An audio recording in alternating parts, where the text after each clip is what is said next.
Hi everyone, bit of an emergency off-the-cuff video today following the leak from yesterday by Octave Music in the USA. It's been coming a while, so it's no great surprise that PRS have made a Strat-style guitar for John Mayer.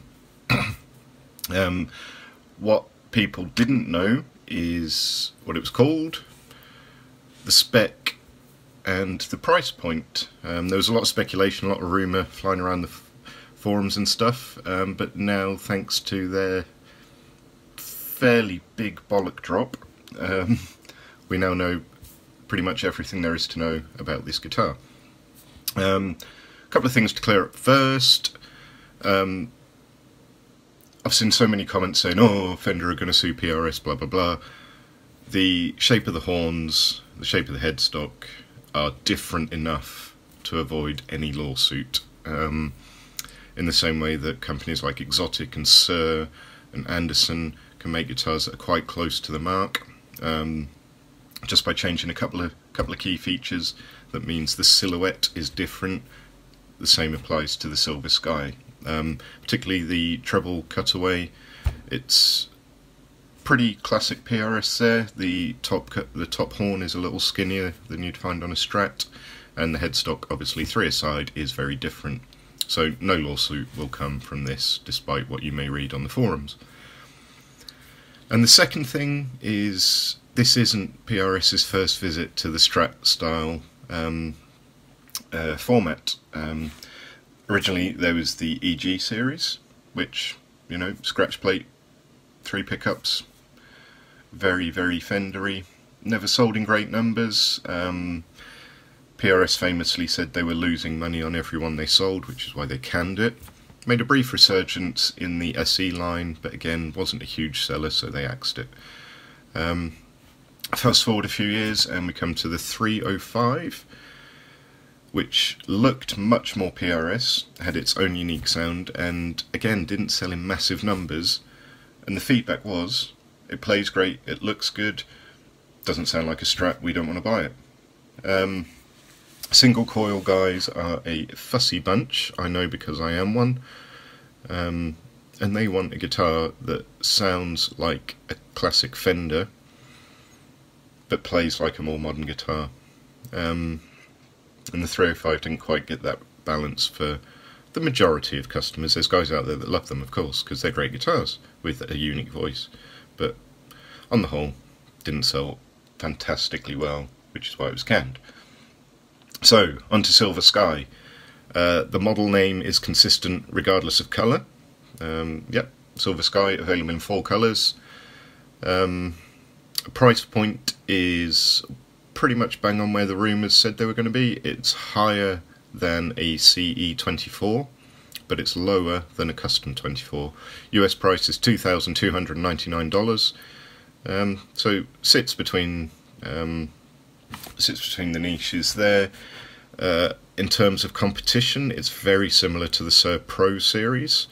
It's more than an American original Fender, but it's less than a custom shop Fender.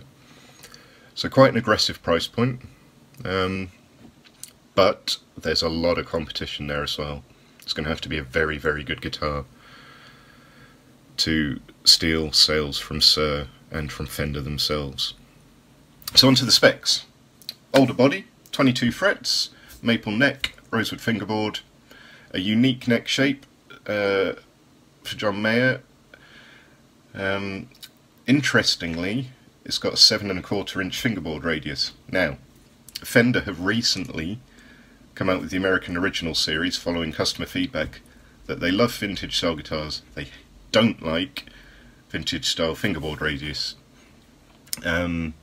So the American Fender reissues now come with a 9.5" fingerboard radius. So it's interesting that PRS have chose to go 7¼ and it's also interesting that the previous John Mayer signatures also had 9.5" radius, but he's chosen 7¼ on here. It's going to alienate people. It's alienated me already. I don't like that fingerboard radius on any guitar. one of the best moves Fender ever made was coming up with the 9.5-inch radius, because it just makes it so much more playable, in my opinion. Obviously there's guys out there that are going to say 7.25 inch, great, woohoo, but I'm not one of them, and I think a surprisingly few amount of people are going to think that that is a good marketing move right there. However, you know, fret size makes a difference, blah blah blah, but have they dropped a ball there? Only time will tell. Hardware, it's got a bone nut. It hasn't got PRS's pixie dust and brass nut. Locking vintage style tuners, proprietary 635JM pickups. No specs on those, as is fairly standard for PRS. They like to keep pickup recipes under their hat. The bridge is interesting. It looks like the original man-made PRS bridge and a vintage Fender style bridge had a drunken fumble, and this is the bastard result. It's somewhere between the two.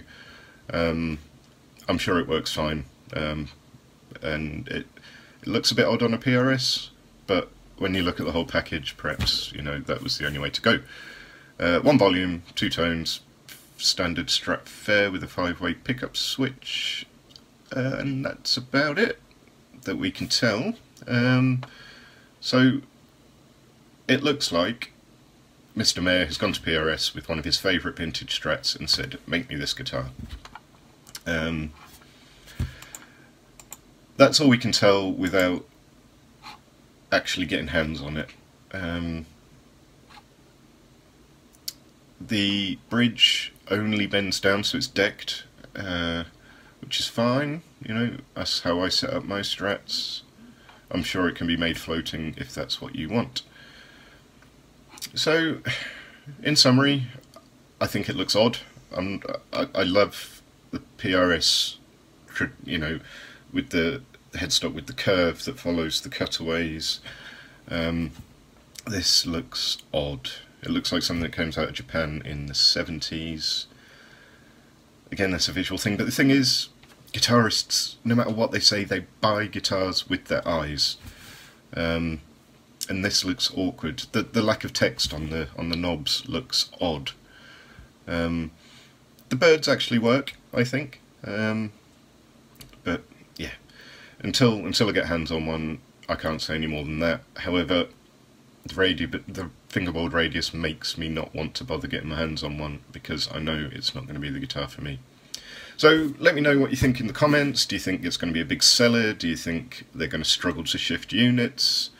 Do you think they'd have been better not putting Mr. Mayer's name on it and having the retail price lower, perhaps on a par with the CE line?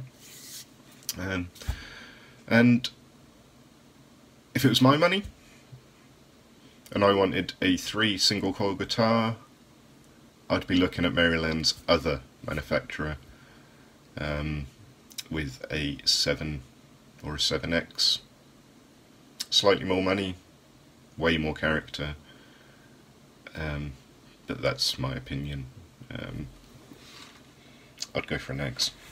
Anyway, see you next time for our regular video. Cheers, bye!